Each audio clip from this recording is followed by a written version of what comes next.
तो चलिए आज की रेसिपी हम स्टार्ट करते हैं। बहुत टेस्टी है। आके आ गई और अभी जो मैं कोहरा सीताफल या कदीमा की सब्ज़ी बनाती हूँ। इसको दिल्ली में सीताफल कहते हैं और पटना में इसको कोहरा कहते हैं। मेरे गांव साइड इसको सीताफल कहते हैं। तो इसकी सब्ज़ी बनाती हूँ और इसका जो मसाला रहेगा वो सिर्फ जीरा, काली मिर्च और लहसुन। आज मैंने वैसे थोड़ा सरसों भी पिसवाया है, तो सरसों, बस यही मसाला रहेगा। इसके अलावा इसके अंदर कोई मसाला नहीं पड़ेगा। हल्का सा मिर्च पाउडर, थोड़ा धनिया पाउडर डालना चाहो तो डाल दो।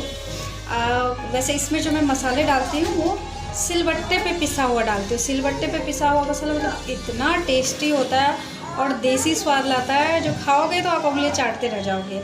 और इसके अलावा इसमें कोई भी प्याज या टमाटर कोई चीज़ यूज़ नहीं होगा, कोई खड़ा मसाला यूज़ नहीं होगा।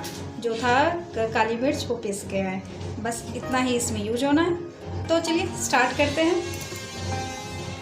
पहले हमने कढ़ाई गरम किया, कढ़ाई में तेल डाला, फिर उसमें हमने जीरा डाला, 2 तेज पत्ते डाले और 2 सूखी लाल मिर्च हमने डाल दिया इसमें। जीरा, काली मिर्च, हल्दी, धनिया पाउडर, लाल मिर्च पाउडर और ये सरसों लहसुन का पेस्ट है। ये सारे मसाले हमने तैयार कर लिए।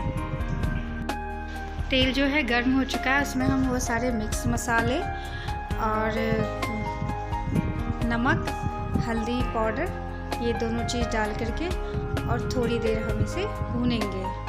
देखिए डालने के बाद ये ऐसा लग रहा है। अब इसे भुनना है हमें अच्छे से। भुन चुकी है, खुशबू तो मतलब अभी से ही आने लग गई है। 60% राउंड भून गई है। अब मैं इसमें वही सरसों का मसाला डाल देती हूँ, सरसों लहसुन का। अब इसको थोड़ा सा भूनेंगे, उसके बाद इसमें कोहरा डाल देंगे। मसाले भून चुके हैं, अब इसमें हम मोटा मोटा कटा हुआ कोहरा डाल देंगे और इसे अच्छी तरीके से मिला करके इसको थोड़ी देर के लिए ढक देंगे और बीच बीच में चलाते रहेंगे।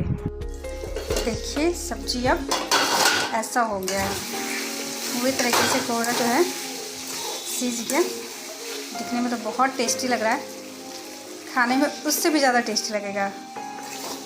तो हमारी सब्जी पूरी तरीके से भुन के तैयार है। इसमें से लाजवाब खुशबू आ रही है। अब इसमें हम 1 गिलास पानी डालेंगे, थोड़ी देर चलाएंगे, थोड़ा गरम मसाला डाल के इसको ढक देंगे पकने के लिए। जब तक सब्जी बन रही है तब तक मैं बच्चों के लिए दाल तैयार कर लेती हूँ, जिसमें मैं सारी हरी सब्जी कटी हुई, पत्ता गोभी, बीट, गाजर और प्याज सब कुछ काट के मैं डाल देती हूँ। आलू काट के एक कुकर में घी गरम करके सारा कुछ डाल दिया। फिर उसके बाद थोड़ा सा उसमें नमक, हल्दी, फिर दाल ढोके डाल के और 3 से 4 सीटी लगा देंगे। और हाँ, थोड़ा सा मैगी मसाला छिड़क देंगे तो बच्चों को टेस्टी लगेगा। बस दाल तैयार है, सब्जी बनके रेडी है।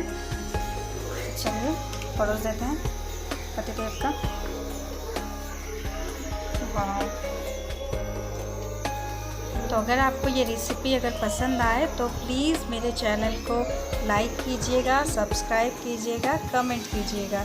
Thank you so much.